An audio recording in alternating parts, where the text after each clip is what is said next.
Allez-y, messieurs. Laurent, ce point, bonne ou mauvaise opération? Vu les résultats, mauvaise opération. Je pense que on vient de prendre connaissance des résultats. À ce niveau-là, il n'y avait qu'une victoire qui pouvait nous maintenir dans l'espoir. Donc en apprenant les résultats, on s'aperçoit que ça ne suffit pas, quoi. C'est comme ça. Les Girondins encore convalescents. Oui, convalescent parce qu'on a traversé un trou noir, mais je pense que sur ce match-là, si nous on est convalescent, dans le jeu, j'ai trouvé qu'il y avait de l'amélioration par rapport au dernier match. Ce match-là, on était venu dans l'esprit de le gagner. Je pense qu'on a eu le bon état d'esprit pour le gagner. On aurait pu le gagner. Malheureusement, sur la première erreur que l'on fait en première mi-temps, on prend un but. C'est comme ça quand vous traversez des périodes difficiles. Après, on a su se remettre dans le match, égaliser. Dans les 10 premières minutes de la deuxième mi-temps, on a eu la possibilité de le gagner. On ne l'a pas fait. Donc, il a manqué quelque chose à ce niveau-là. Laurent, il reste 2 journées. Oui. Que peut espérer Bordeaux? D'abord jouer les 2 dernières journées à fond et essayer de gagner les 2 derniers matchs, notamment le dernier à domicile. Et puis nous irons à Lens avec l'espoir de gagner ce match-là. Ça suffira certainement pas, mais je pense que quand on dit qu'il faut finir la saison dignement, il faut le faire. Il faut avoir l'état d'esprit pour le faire. Et je pense qu'on l'aura. Vous êtes un peu pessimiste ce soir? Ou pas forcément? Si, parce que les résultats nous sont très défavorables. Quand vous apercevez que tous les gens qui sont en concurrence avec vous ont gagné, c'est pas forcément la meilleure nouvelle de la soirée. Donc on verra la prochaine journée, mais sur ce match-là, le nul ne suffisait pas. On était conscient qu'il fallait, si on voulait espérer encore quoi que ce soit, gagner tous nos matchs. Et on s'aperçoit que ce soir, on n'a pas réussi à le faire, donc on est forcément déçu. Quand Montpellier a marqué, vous l'avez su, vous l'avez dit, Non, je ne me tiens pas au courant des autres résultats, monsieur. J'essaye de regarder mon équipe, d'essayer de réagir par rapport au déroulement du match à Nice, et je n'écoute pas les résultats où j'ai pas un portable qui me dit qu'un tel a marqué. Je ne l'ai jamais fait et je ne l'ai pas fait ce soir non plus. Vous dites qu'il avait manqué quelque chose, c'est quoi? C'est la percussion Je ne sais pas comment vous l'appellerez. Quand le défenseur sort et fait un geste défensif, c'est bien joué de sa part. Mais après, quand le gardien fait des arrêts, 2 arrêts,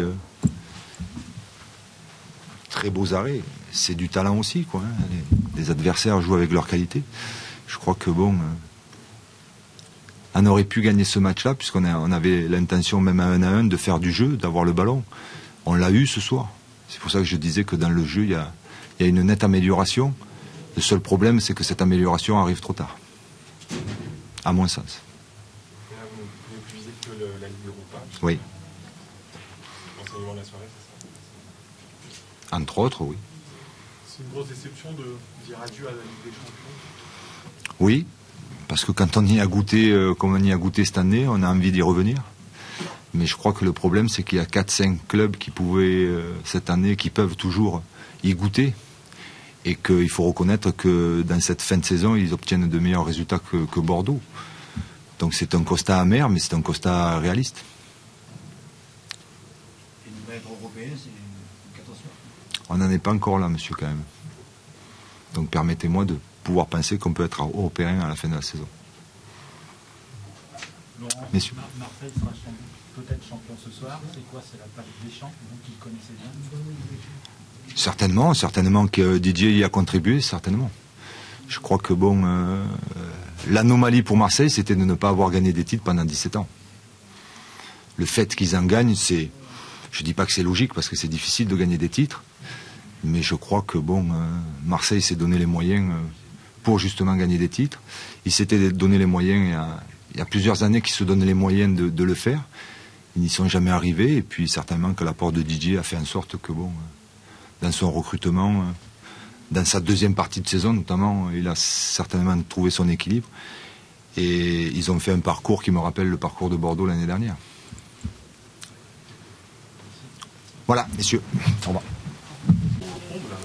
Ouais, écoutez, j'ai la chance d'avoir marqué un nouveau but ce soir, donc c'est bien pour l'équipe. c'est bien pour moi, c'est clair. Puis ça fait toujours plaisir de marquer, même si, une fois de plus, j'aurais préféré marquer en gagnant. Tous ces matchs que tu enchaînes dans cette fin de saison, est-ce que tu disputes tous les matchs tu n'as pas l'air de te payer sur le plan physique?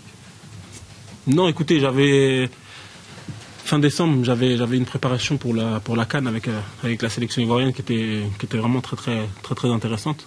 Et c'est vrai que lorsque le coach Vaïd avait décidé de faire cette préparation, il avait dit que c'était une préparation qui allait nous servir non seulement pour la CAN, mais aussi qui allait nous suivre jusqu'à la Coupe du Monde.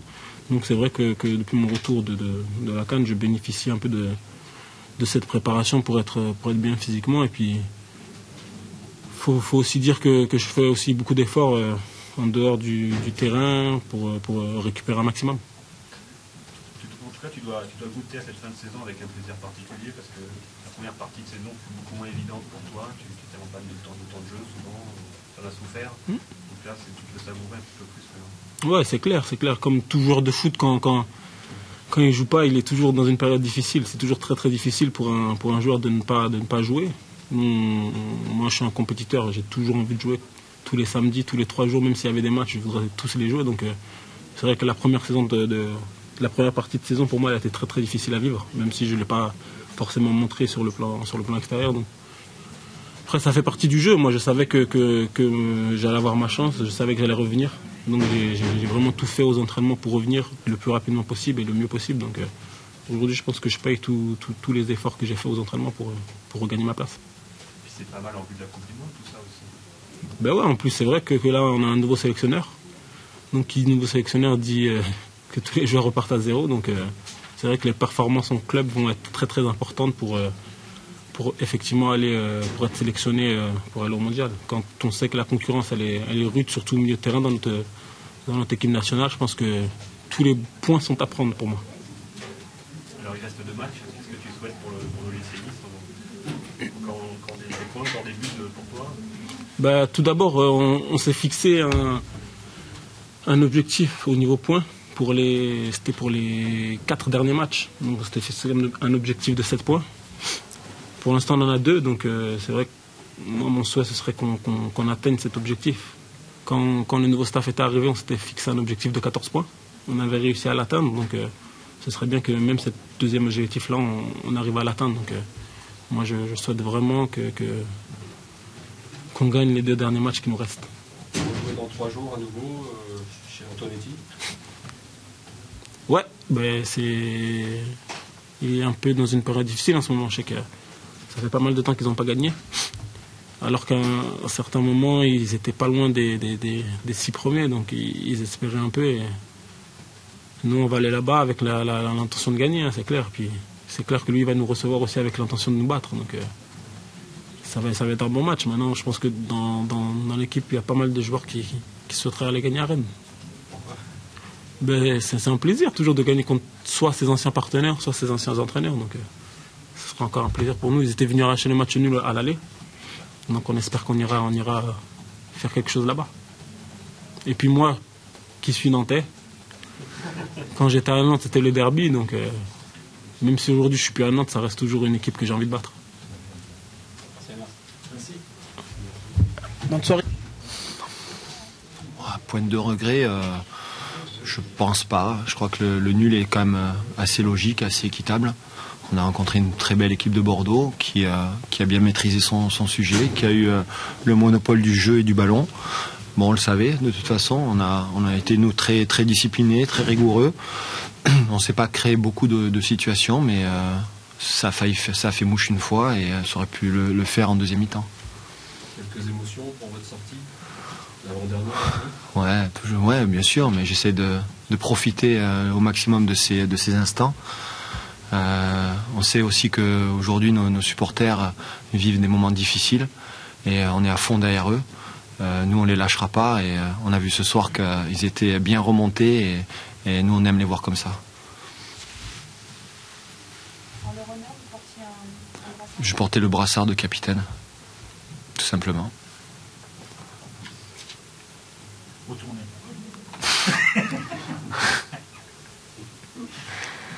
Chouf, moi j'ai une question qui n'a rien à voir avec Nice. Ouais. Marseille qui sera champion ce Ouais, soir. ils ne sont pas champions encore. Non, mais il sera perdu. Ils mènent à 0. Ben.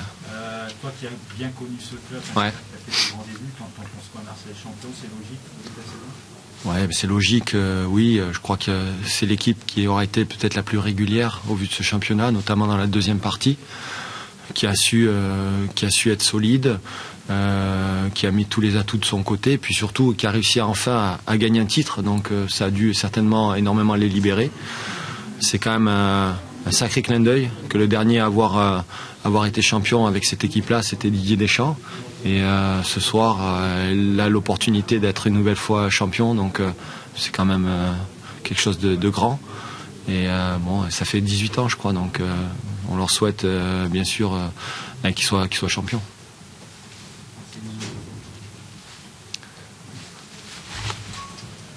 C'est bon ?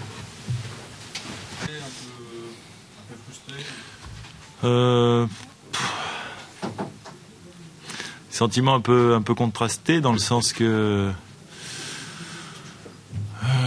on peut être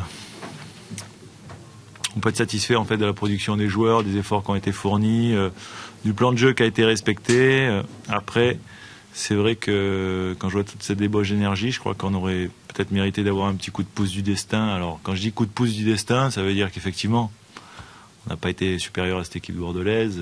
Ils ont plus de maîtrise, on sent, c'est une équipe plus mature. Maintenant, je crois que voilà, ce qu'on avait mis en place, ils ont essayé bien de jouer cette partition.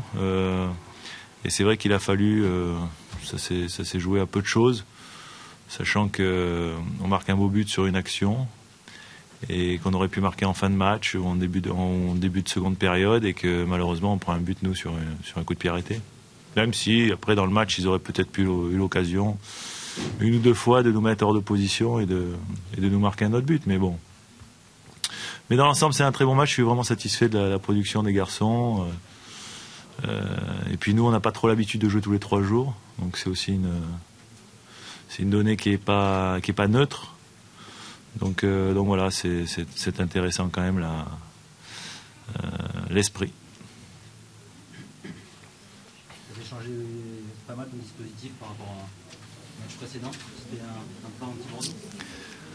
Je ne sais pas si c'était un plan anti-Bordeaux, mais en tous les cas je sais que Bordeaux est une équipe qui forcément fait du jeu. Beaucoup par passes redoublées au milieu de terrain pour retrouver après des décalages et se retrouver rapidement et en nombre dans la surface. Donc ce que je voulais, c'était avoir un milieu assez fourni pour justement essayer de couper les trajectoires de passe, essayer justement qu'ils arrivent à le moins possible redoubler ce genre de ballon à l'intérieur, dans l'intervalle, pour des joueurs qui sont des bons manieurs, que ce soit Jussier, Vandel, Plasil. Bon voilà, c'est jeune Certic, c'est tous des bons joueurs de ballon. À partir de là, oui, j'ai préféré mettre un milieu un peu plus renforcé en mettant David Elbuik dans un rôle où normalement Anthony Mounier est là, et puis j'ai mis Anto en faux pied, en tous les cas pendant pratiquement tout le match sur Tremoulinas. C'est vrai qu'il a rempli le rôle que j'attendais, à savoir se projeter quand il a l'occasion et le contrarier dans les phases défensives, quoi. Après, vous avez été un peu dominant au deuxième mi-temps, revenu pratiquement le même système. Disons là, que vous avez été mieux. Disons que avec la fatigue, c'était aussi un système qui te fait beaucoup courir, donc on a quand même pas mal subi. Donc c'est vrai que ce que j'avais envie, c'était dès la récupération du ballon pouvoir trouver Loïc dans l'espace, ce qu'on est arrivé à moins bien faire que ce que j'aurais espéré, parce que la première relance, elle n'a pas toujours été de bonne qualité, ou j'allais dire la relation entre celui qui fait la passe et Loïc. Un peu mieux en deuxième période. Alors c'est vrai que je sais que Chouf a du mal à faire aussi les 90 minutes, donc puisqu'il fallait que je le remplace, je me suis dit que donner un petit peu plus de poids à l'attaque, leur faire peut-être les faire un peu plus douter, les amènerait à être moins dominateurs dans le jeu.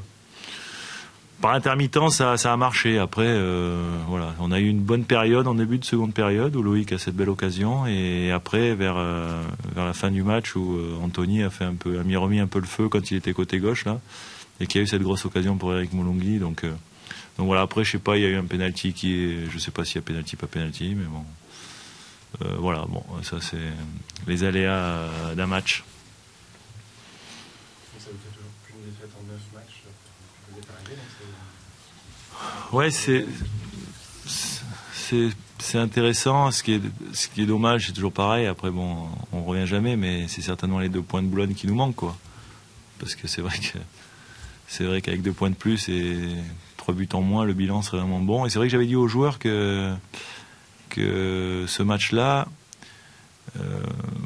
serait un match charnière, dans le sens que si on le perdait, on allait se retrouver à un bilan qui serait un bilan correct, mais bon, c'est en plus, et que si on le gagnait, par contre, on resterait toujours avec un bilan qui est très positif. À l'arrivée, on a fait match nul, donc c'est ni l'un ni l'autre. C'est pour ça qu'on va se projeter rapidement sur le match de Rennes, où il y aura un très beau match à jouer, j'en suis persuadé.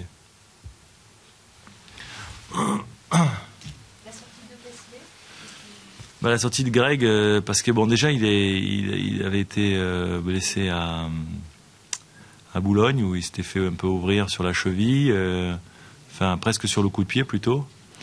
Alors il a commencé le match où on l'a piqué, on a essayé de lui mettre des antidouleurs sur la surface du pied pour qu'il puisse jouer, parce qu'hier il pouvait pratiquement pas s'entraîner.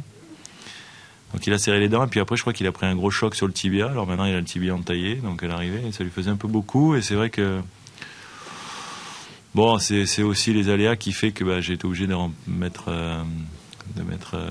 Isma, qui a retrouvé un poste plutôt de formation, quoi, hein, dans l'axe, et puis de faire redescendre David, qui avait été satisfaisant à Boulogne. Ouais, malheureusement, aujourd'hui, par exemple, si j'avais mis Eric d'entrée, j'avais pas un attaquant sur le banc, pas un véritable attaquant. C'était aussi ça qui m'a fait réfléchir, en me disant que peut-être que c'était un match qu'on pouvait essayer de remporter en 2 temps, avec une période où être bien présent au milieu, essayer de tenir le score, essayer de les empêcher de jouer, et peut-être dans un deuxième temps mettre un peu plus de punch à l'attaque. Puis aussi parce que c'est un joueur que Eric n'avait pas beaucoup joué dernièrement, tout de suite enchaîner beaucoup de matchs, c'est difficile aussi. Donc c'est pas ce qu'on a fait. Et après, c'est vrai que la blessure de Greg n'était pas programmée, mais c'est vrai que les solutions sur le banc, après, elles sont limitées. J'avais 3 défenseurs. Voilà, mais bon, c'est comme ça. C'est en fonction de ce bilan, selon qu'il soit correct ou très positif, que tu vas... Non, aujourd'hui l'essentiel est fait. Je crois que bon, il faut jamais oublier quand même où est-ce qu'on était il n'y a pas si longtemps. Donc l'essentiel est fait. C'est juste un challenge entre nous, joueurs, staff, de faire du mieux possible, quoi. Je crois. C'est vrai que ce soir, je crois que tout le monde a vu que même si le maintien est assuré, que les joueurs sont allés encore au bout d'eux-mêmes, qu'ils étaient dans un bon état d'esprit. Et c'est vrai que c'est pour ça que je regrette juste un petit peu de ne pas avoir ce que j'avais dit déjà, ce coup de pouce du destin qui aurait pu nous faire avoir une victoire de prestige contre Bordeaux, qui était il n'y a pas si longtemps que ça une des meilleures équipes d'Europe, hein, quand on avait vu leurs résultats en poule de Champions League. Donc voilà. Maintenant, il faut se souvenir d'où on vient et capitaliser là-dessus pour terminer au mieux la saison. Voilà, mon cher Rigaud, monsieur Rigaud, Johan Rigaud. D'accord. Il n'y a pas notre ami la trompette, non? Il n'est pas là. Il n'est pas là.